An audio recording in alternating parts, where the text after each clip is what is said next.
Ni hatua ya fainali kwenye kombe la Muungano Cup, michuano ambayo inafanyika pale visiwani Zanzibar. Imekutanisha mahasimu wawili kati ya Young African na Azam FC.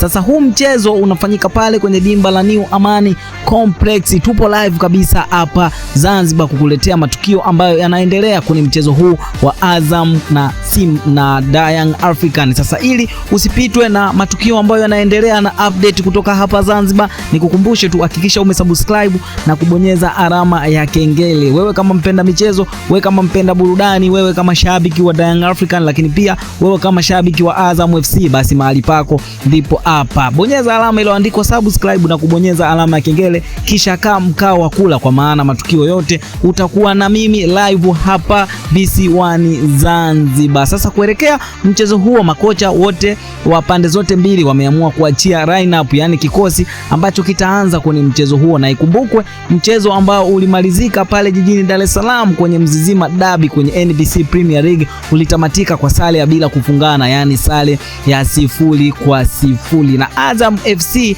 ni kibonde kumbele ya Young African. Sasa Azam FC amekuja na mpango mkakati wa kuhakikisha historia linavunjwa kwenye dimba la New Amani Complex, na lakini Young African pia wamekuja na mpango mkakati, kwa maana pale kwenye dimba la New Amani Complex Young African amewahi kutumia uwanja huo kama uwanja wao wa nyumbani kwenye michuano ya kombe la ligi ya mabingwa barani Afrika. Lakini Azam FC pia naye sio kinyonge, ametamba mbele ya Young African kuvunja miko. Lakini tukumbuke kwamba head to head ambapo wamekutana miamba yote hii miwili, Young African ameshinda mara nyingi ambapo amekutana na Azam, lakini Azam amepokea kichapo mbele ya Young African. Sasa Azam amekuja kivingine, na hii yote inaitwa ni revenge day kwa ajili ya kurudisha kisasi mbele ya Young African. Je, Azam FC ataweza kutamba mbele ya Young African? Tunasubiri dakika 90 za muamuzi, lakini hapa tupo live kukuletea matukio ambayo yanaendelea kwenye mchezo huu wa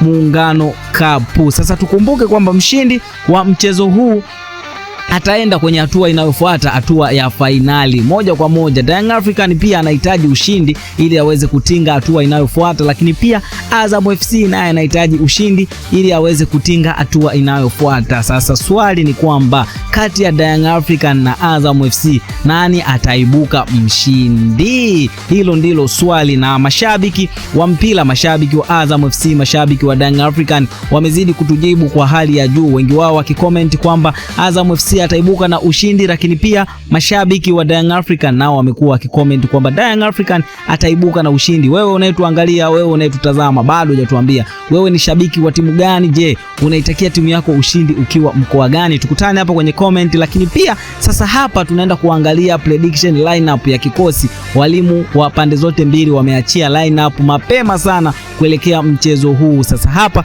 tunaenda kutazama, moja kwa moja tunaanza na kikosi cha Azam FC. Je, nini kocha wa Azam FC na kikosi gani ambacho amekipanga kocha wa Azam FC? Sasa chini ya kocha Ibenge wa Azam FC ameamua kuachia lineup ya kikosi ambacho kinaanza kwenye mchezo huu, na kikosi kipo kama ifuatavyo. Namba moja ni Aish Salum Manura, goalkeeper huyu ambaye ameaminika kwenye klabu ya Azam FC, ndiye anasimama kwenye milingoti mitatu ya Azam FC. Na ukianza kuangalia Aish Salum Manura ni mzoefu sana wa hizi dabi, amecheza dabi nyingi sana, hususan dabi za Kariakoo ambapo kipindi yupo Simba Sport Club, na amerejea tena nyumbani Azam FC. Hivyo basi ni mzoefu sana kwenye michezo hii ya Mzizima Derby na anawajua vizuri Young African. Hivyo basi amesimama kwenye milingoti mitatu.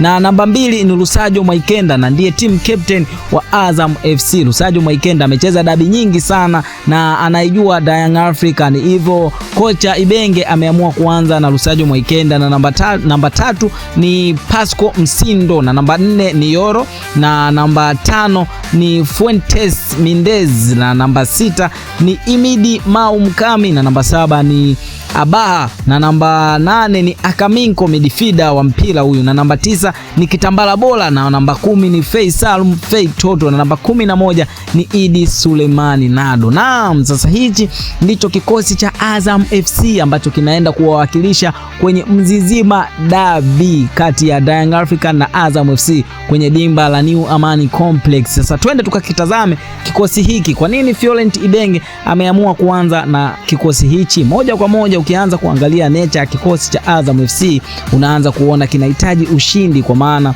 kocha Violent Ibenge ameingia kama dabi na yupo tayari kwa ajili ya kutafuta matokeo mbele ya Young African. Ameanzisha watu ambao wenye uzoefu wa dabi hizi. Ukianza kuangalia Aisalum Manula ambaye ni golikipa ana uzoefu wa dabi hizi, Lusajo Mwaikenda pia anaifahamu vizuri Young African, lakini Feisalum Fei Toto sio jambo la kushangaza kwa maana amewahi kucheza Young African kabla hajaja Azam, hivyo basi anafahamu vizuri Azam FC, na Feisalum Fei Toto ndiye mwiba mkubwa sana kwa Young African na ndiye mchezaji wa kutegemewa sana kwenye klabu ya Azam FC. Sasa Feisalum Fei Toto ataweza kutamba mbele ya wajili wake wa zamani Young African? Swali hilo tujibie kwenye comment hapo. Lakini pia what a performance from Idi Suleiman Idi Nado, winga hatari huyu ambaye amekuwa na performance nzuri sana kwenye msimu huu 2025 2026. Je, Idi Suleiman Nado ataweza kutamba mbele ya Young African? Lakini pia James Akaminko, tunazungumzia midfielder wa boli huyu ambaye uwezo wake umejidhihirisha kwenye NBC Premier League, lakini kwenye mashindano makubwa, lakini uwezo wake wa kukaba na kupiga pasi za mwisho umejidhihirisha. Hivyo basi Violent Ibenge, kocha wa Azam FC, moja kwa moja amejipanga kuelekea dabi hiyo. Sasa mashabiki wamekuwa na comment nyingi sana, wengi wao wakisema wanaitakia Azam FC ushindi wakiwa mikoa ambayo wameitaja. Lakini wewe ambaye unatusikiliza bado hujatuambia, je, wewe ni shabiki wa Azam FC au ni shabiki wa Young African? Tuambie unaitakia timu yako ushindi wa goli ngapi, na utuambie unaitakia timu yako ushindi ukiwa mkoa gani. Lakini pia kwa update zaidi na matukio ambayo yana trending hapa Zanzibar, hakikisha umesubscribe na kubonyeza alama ya kengele ili usipitwe na matukio ambayo yanaendelea hapa BC1 Zanzibar. Kwa kusubscribe na kubonyeza alama ya kengele, moja kwa moja utakuwa umejiunga na familia hii ya michezo na burudani, na autopitwa na content na matangazo mazuri kutoka hapa BC1 Zanzibar. Je, wewe upo upande gani? Na hii ni Mzizima Dabi ndani ya BC1 Zanzibar. Nani ataibuka na ushindi? Tunasubiri dakika 90 za muamuzi, lakini hapa tupo kwa ajili ya kukuletea matukio ambayo yanaendelea, hususan matukio ya kimichezo na matukio yanayoendelea kwenye kombe la Muungano Cup hapa BC1 Zanzibar. Kaa nasi mwanzo mpaka mwisho na kusubscribe, basi utakuwa umejiunga na familia hii ya michezo. Tukutane kwenye taarifa nyingine. Hadi wakati mwingine, bye bye.